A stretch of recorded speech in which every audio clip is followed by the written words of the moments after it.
Bagyang humina pero nanatiling super typhoon ang bagyo sa Pacific Ocean, sabi ng Pag-asa. Nabataan ng Pag-asa ang nasabing bagyo na may international name na Sinlaku.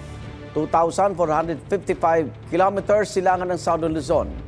Taglay ito lakas ng hangin na aabot sa 205 kilometers per hour.